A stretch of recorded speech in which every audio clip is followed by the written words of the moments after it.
I smiled when my son said ocean view. That is the part I still see first. Not the bank app later that night. Not the electric bill on my counter. Not the prescription bottle with 3 pills left. I see myself smiling. We were at my daughter Elaine's backyard barbecue in Denver.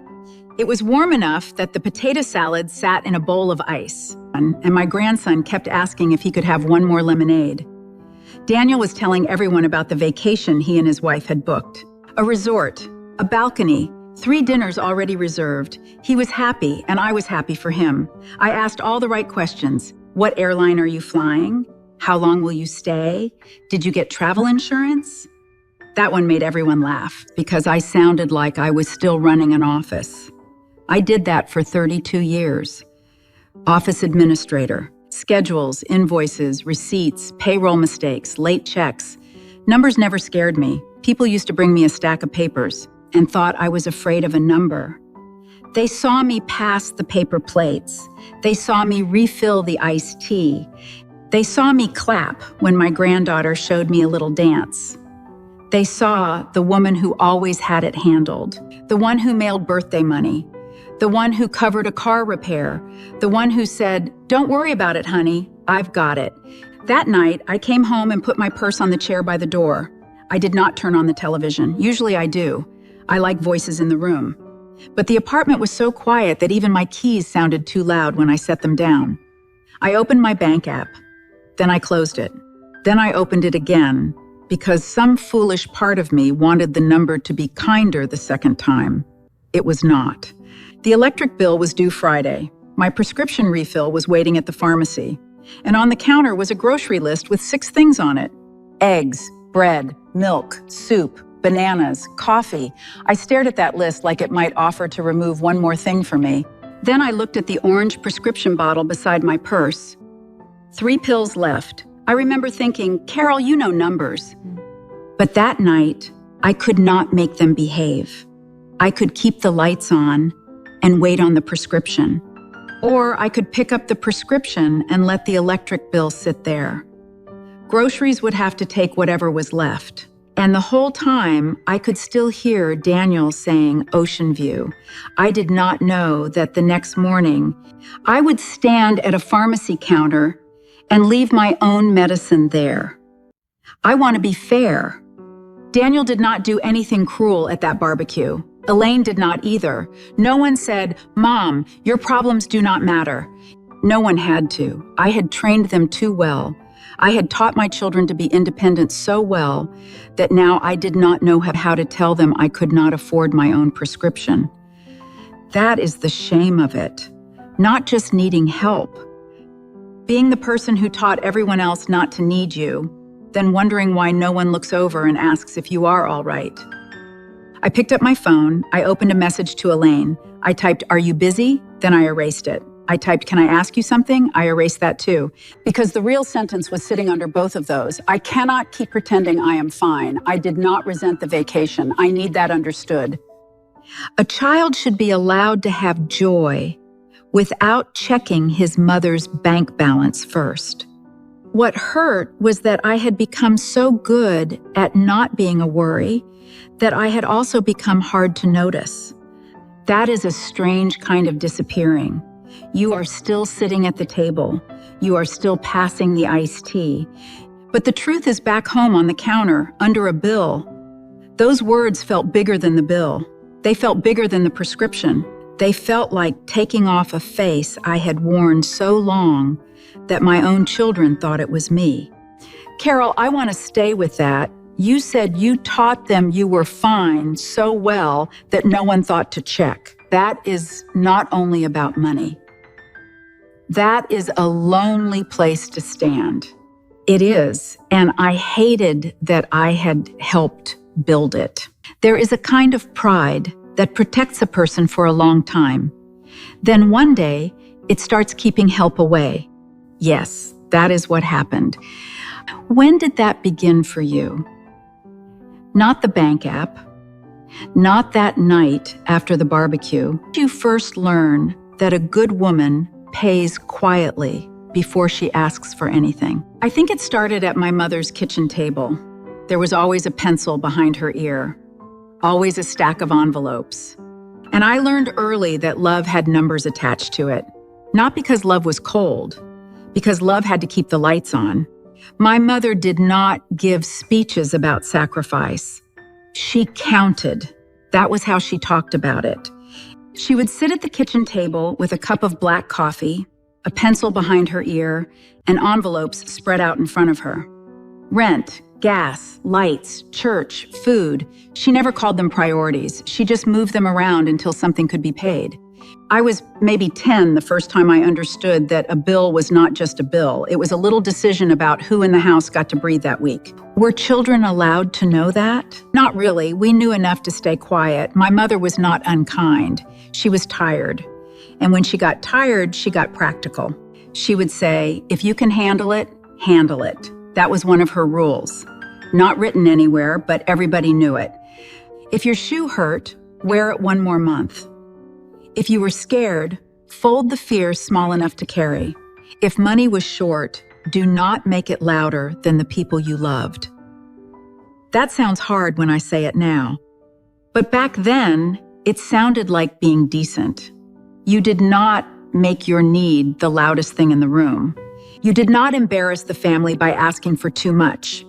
And you never let children see the numbers unless the numbers were already fixed. And you were good at fixing numbers. Too good. That is the funny part. I was not helpless with money. I was careful. I said that so many times, I think my family heard it as my name. I've got it. That was me. And say, Carol, can you find where this went wrong? Most of the time, I could.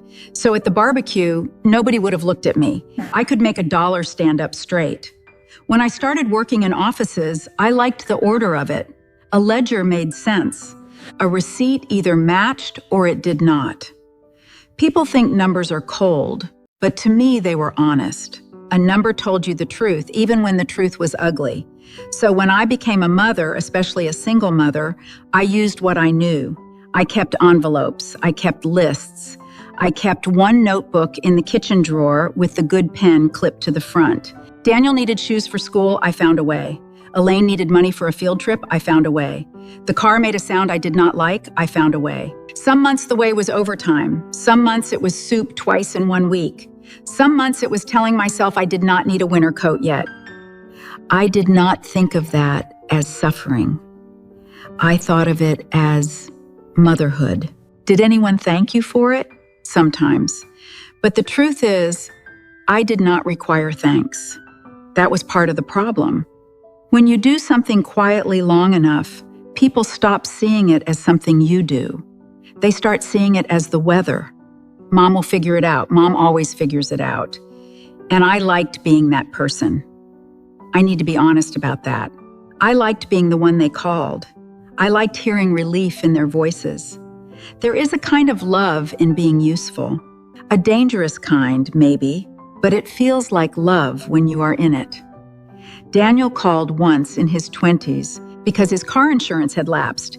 He said, Mom, I messed up. I remember standing in my kitchen, looking at my own electric bill on the counter.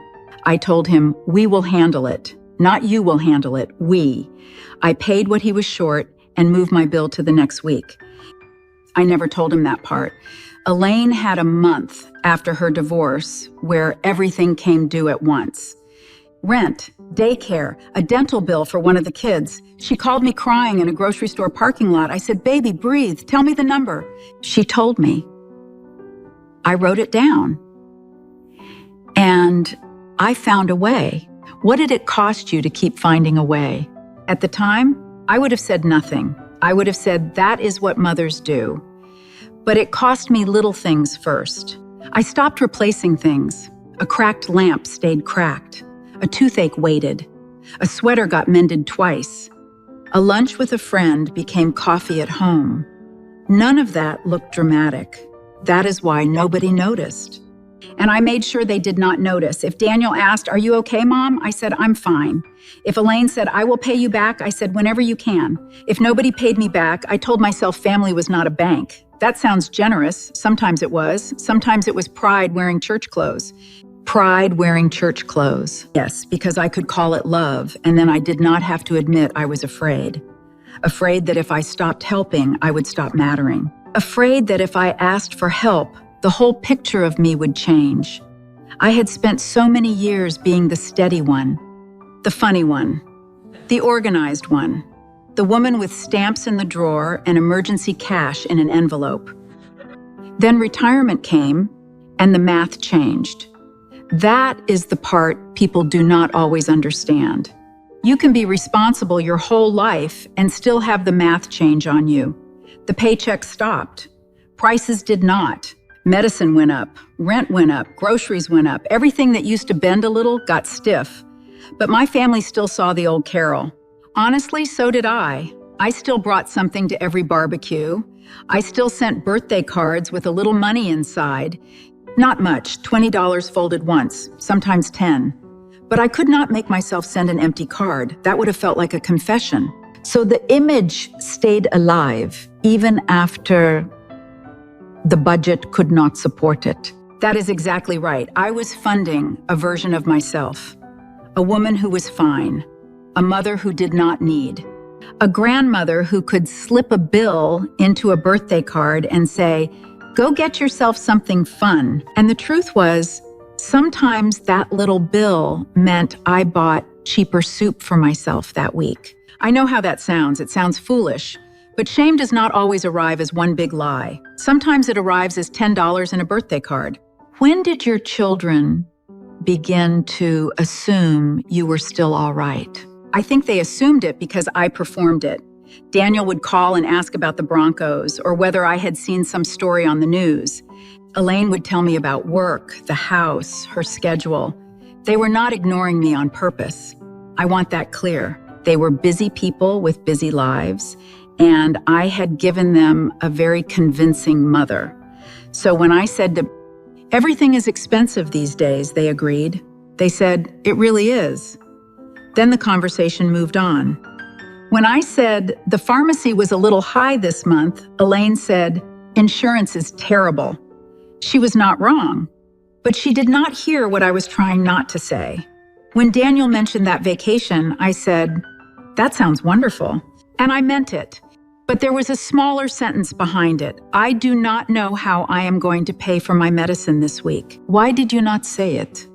Because I did not know how to say it without sounding like I was asking him not to be happy. And I was not. I did not want his balcony. I did not want his resort. I wanted to know why I could not tell my own son I was scared. That is what hurt. Not that he had more. A parent hopes their children have more. What hurt was sitting there with less and still feeling like I had to protect everybody else from knowing it. So even your need was trying not to inconvenience anyone. Yes, that is a terrible sentence, but yes, my need was trying to be polite. I started doing little tests, not honest conversations. Tests, I would say, I may have to cut back a bit. Someone would say, we all do. I would say, I am watching the grocery bill. Someone would say, prices are crazy. I would say, I might skip that family dinner next month. Someone would say, oh, Mom, you have to come. And I would smile because part of me was glad they wanted me there. But another part of me wanted someone to hear the missing words. I cannot afford to keep showing up like everything is normal. No one heard that. Or maybe I never really said it. That is the truth I have had to face. Hints are not honesty. Hints are fear dressed up as manners. That is an important line. But numbers do not work that way. I knew that better than anyone. A number you hide does not disappear. It just waits. There were little signs at the barbecue too. Small things. Elaine hugged me at the gate and said, Mom, did you bring your macaroni salad? I had, of course I had, 2 containers because I did not want anyone to think I was cutting back. The ingredients had cost $8.42. I remember that because the receipt was still folded in my purse. $8.42 used to be nothing I would think about. That day, I thought about it all afternoon. Daniel took one bite and said, "Nobody stretches food like Mom." Everyone laughed. I laughed too. That used to feel like a compliment. Now it felt like a job description I could no longer afford.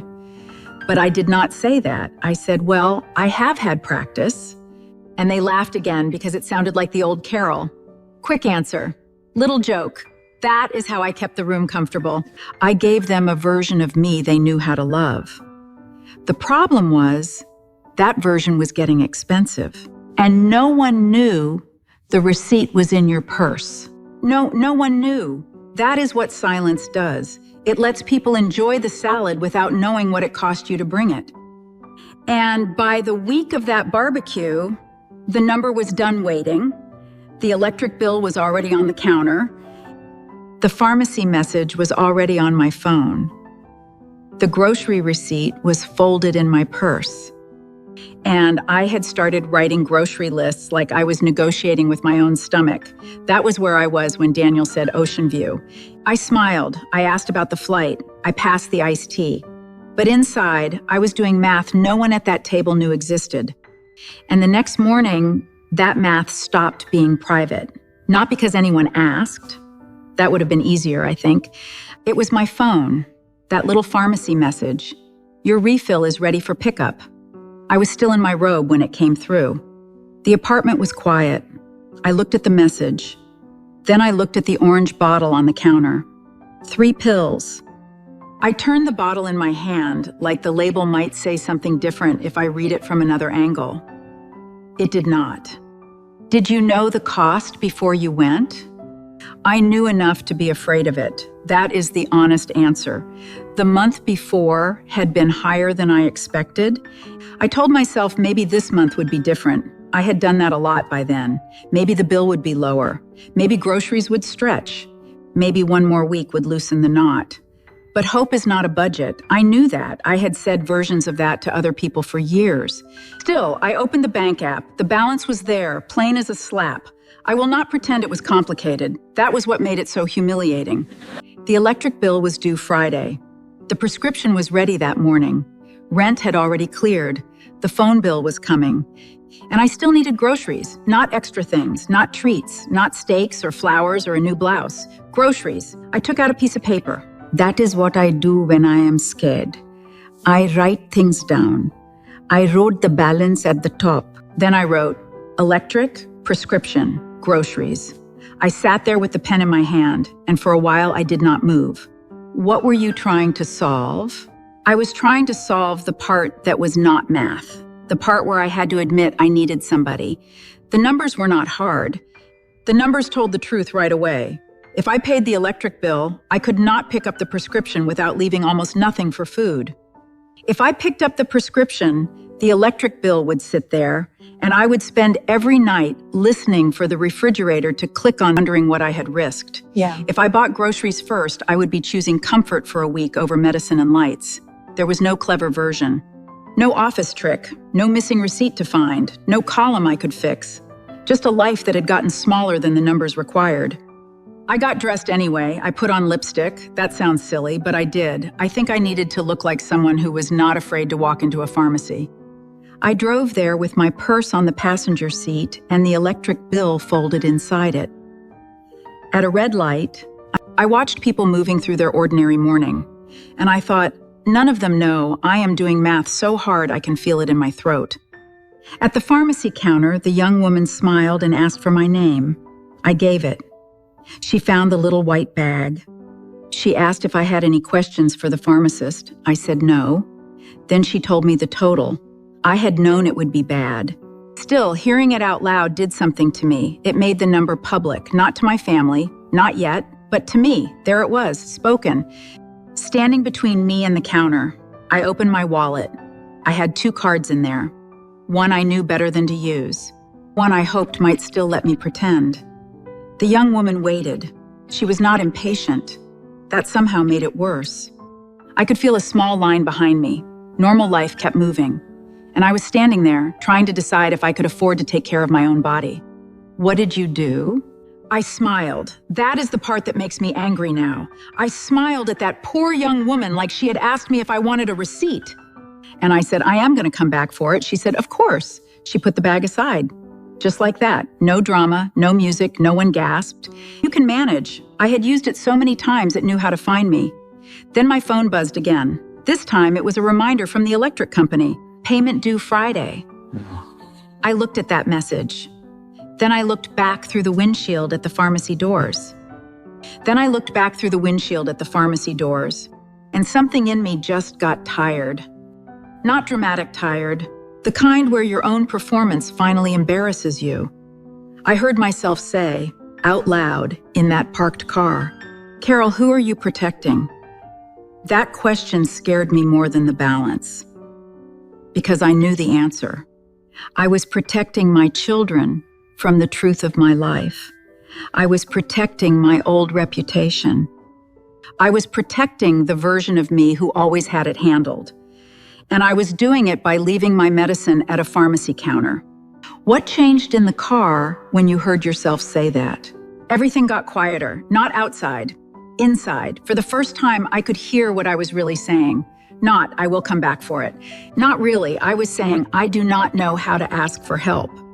I drove home slowly. I did not turn on the radio. When I got inside, the apartment looked exactly the same. Same chair by the door, same kitchen counter, same bill, same grocery list. But I was not the same. I put the prescription bottle with the 3 pills next to the electric bill. Then I opened the bank app again. I wrote the number down, not in my head, not in a hint, on paper. I wrote the pharmacy amount. I wrote the electric bill.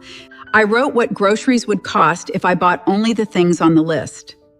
Then I wrote one more line, amount short. I stared at those 2 words, amount short. There it was. The sentence I had been avoiding turned into a number. And for the first time, I saw how cruel I had been to myself by keeping it vague. As long as I only said, "Things are tight," I could pretend it was not serious. As long as I only said, "Prices are crazy," I could let everyone agree and move on. As long as I hinted, nobody had to answer. But a number asks for an answer. I picked up my phone. I opened Elaine's name. My thumb hovered there. I typed, "Can you come over this week? I need to show you something." Then I stopped. My heart was pounding like I had done something wrong, so I added one more sentence, not because I am angry, because I cannot keep guessing alone. I did not send it right away. I sat with it, I read it 3 times, then I looked at the prescription bottle, I looked at the electric bill, and I pressed send. What happened in you after you sent it? For a second, I felt sick. Then something small opened. Not relief, not peace, just the feeling that my need had finally stopped hiding in my own house. I had put it where someone could see it. Elaine called me 9 minutes after I sent the message. I know because I was staring at the phone like it might change its mind. When her name appeared, I almost did not answer. I had asked her to come over, and my first thought was, maybe I can still make this smaller. But the paper was still on the table, amount short, so I answered. Elaine said, "Mom, what happened?" Not angry, worried. I said, "Nothing happened today. That is part of the problem." She got quiet. Then she asked, "Are you sick?" I looked at the prescription bottle, 3 pills, and I said, "I am not sick in the way you mean." That was as much as I could say on the phone. Elaine came the next evening after work. She still had her work badge clipped to her bag, and her hair was pulled back like she had driven over too fast. She brought soup. That is my daughter. When she is scared, she brings food. She came through the door saying, "Mom, you scared me." And I almost apologized. I had the apology ready. "I am sorry. I did not mean to worry you. It is probably not a big deal." Those words were lined up like old soldiers. But I had promised myself one thing before she got there. No hinting. So I said, "I know I scared you. I scared myself too." She stopped by the kitchen chair. That was the first time I saw her really look at me. Not quick, not between errands. Really look. "What did you do then?" I pointed to the chair. That was all I could manage. She sat down. I sat across from her. Between us was the piece of paper. Bank balance, electric bill, prescription, groceries, amount short. It looked almost childish sitting there. 1 page, a few numbers, all that shame, and it fit on a page. Elaine looked at it, but she did not understand at first. She said, "Is this your budget?" I said, "It is this week." That changed her face. Not completely, just enough. She picked up the paper, then put it down again. She said, "Mom, why did you not tell me?" I knew that question was coming. I had asked it to myself in harsher words. Why did you let it get here? Why did you keep sending birthday money? Why did you bring macaroni salad? Why did you smile at the barbecue? So I took a breath. And I said, because I did not know how to be your mother and need help at the same time. Elaine looked down. That was hard for her. I could see it land. She said, "You can always ask us." And I wanted to believe that sentence. I did. But I also knew we had to tell the truth all the way. So I said, "Maybe." But I did not teach you to look for it. She looked at me then. And I said, "I taught you I was fine. I taught you I had extra. I taught you not to worry about me." And I was proud of that. Elaine said, "Mom, we should have checked." For a second, she looked like she wanted me to tell her she had not missed anything. I knew that look. I had worn it myself. But I could not rescue both of us from the truth. I said yes. That was the first time I did not rush to protect her from feeling bad. I did not say, "No, honey, it is not your fault." I did not take the whole thing back. I said, "Yes, you should have checked. And I should have told the truth before it came to this." That sounds like a different kind of honesty. It was. It did not feel pretty. I thought honesty would feel clean. It did not. It felt awkward. Elaine cried a little. I hated that. Not because she did anything wrong by crying, but because the old Carol wanted to comfort her so badly. I wanted to say, "Do not cry. I am fine." But I was not fine. So I let my daughter cry without making my need disappear. That may sound small. It was not small for me. She stopped by the kitchen chair. That was the first time I saw her really look at me. Not quick, not between errands. Really look. "I am sorry. I did not mean to worry you. It is probably not a big deal." Those words were lined up like old soldiers. But I had promised myself one thing before she got there. No hinting. So I said, "I know I scared you. I scared myself too." I did not take the whole thing back. I said, "Yes, you should have checked. And I should have told the truth before it came to this." She asked about the prescription first. She said, "Did you pick it up?" I said, "No." Her face changed again. That was the moment she understood this was not about me wanting a little cushion. It was not about me being nervous. It was medicine. It was lights. It was food. She said, "Mom, just that." I said, "I know." Then she asked, "How long has it been like this?" That was the question I had been afraid of. Because the answer was not 1 week. It was not one bill. It was not just the barbecue. So I said, "Long enough that I got good at hiding it." Elaine covered her mouth. I did not give her every detail, not all at once. That would have turned the conversation into punishment, and I did not want punishment. I wanted reality. So I showed her the paper again. For the first time in months, the old office administrator in me came back. Not to hide the problem. To name it, I said, "This is not a confession of failure, it is a number." She nodded. I said, "I need you to see the numbers before you decide I am fine." I did not take the whole thing back. I said, "Yes, you should have checked. And I should have told the truth before it came to this." It did not feel pretty. I thought honesty would feel clean. It did not. It felt awkward. Elaine cried a little. I hated that. Not because she did anything wrong by crying, but because the old Carol wanted to comfort her so badly. I wanted to say, "Do not cry. I am fine." But I was not fine. So I let my daughter cry without making my need disappear. That may sound small. It was not small for me. What did Elaine ask? She asked about the prescription first. She said, "Did you pick it up?" I said, "No." Her face changed again. That was the moment she understood this was not about me wanting a little cushion. It was not about me being nervous. It was medicine. It was lights. It was food. She said, "Mom, just that." I said, "I know." Then she asked, "How long has it been like this?" That was the question I had been afraid of. Because the answer was not 1 week. It was not one bill. It was not just the barbecue. So I said, "Long enough that I got good at hiding it." Elaine covered her mouth. I did not give her every detail. Not all at once. That would have turned the conversation into punishment. and I did not want punishment. I wanted reality. So I showed her the paper again. For the first time in months, the old office administrator in me came back. Not to hide the problem, to name it. I said, "This is not a confession of failure, it is a number." She nodded. I said, "I need you to see the numbers before you decide I am fine." That was the sentence. That was the one I had been trying to reach. Elaine said, "I do not think you are a failure." And I said, "I know you do not want to, but I was afraid you would." She reached across the table. I let her take my hand. Not because everything was fixed, because for once I did not pull my hand away first. What did you need from her in that moment? That was important, because at first, Elaine wanted to fix everything by dinner. She started talking fast. Money transfer, Daniel, insurance, a spreadsheet, and I almost laughed because she sounded like me. I said, "Slow down." She stopped. I said, "I do need practical help. I am not going to pretend I do not. But first, I need you to hear me without turning me into a project." That sentence surprised both of us. Elaine said, "Okay." Then she asked, "What do you want me to hear?" I looked at the paper.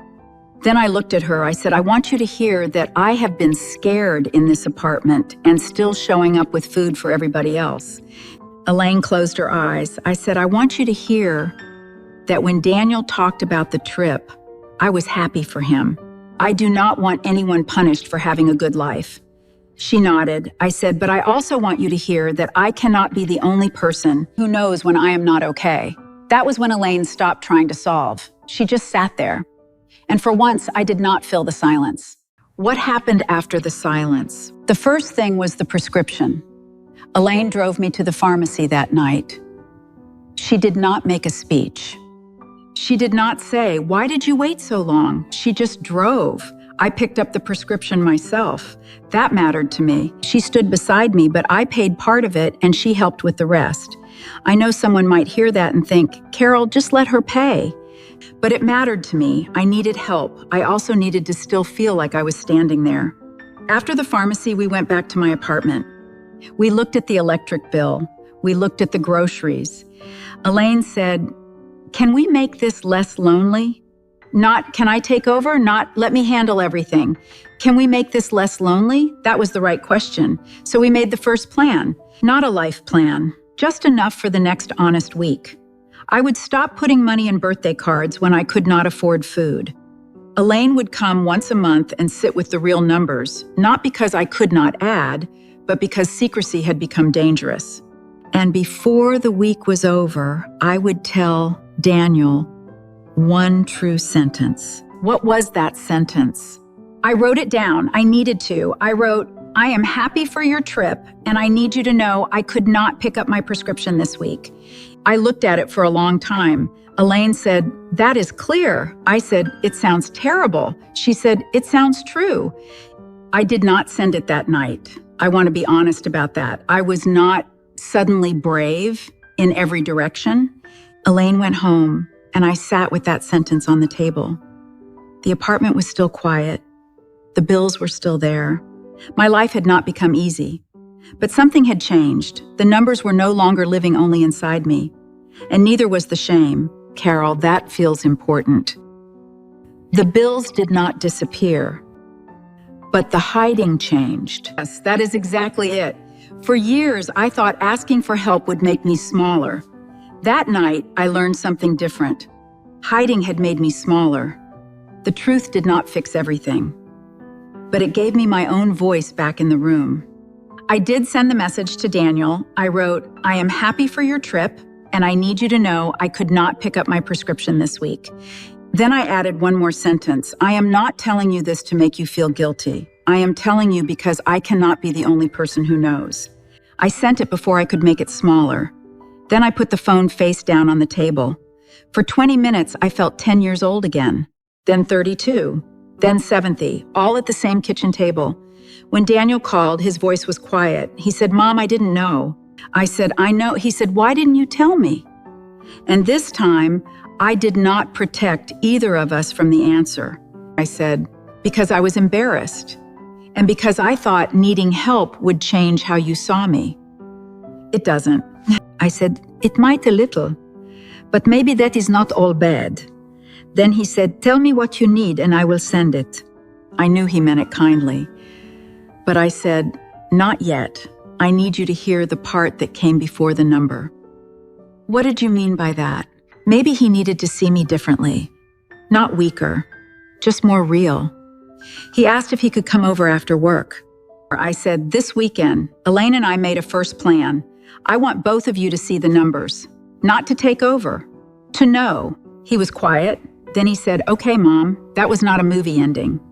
But it was the first honest beginning we had had in a long time.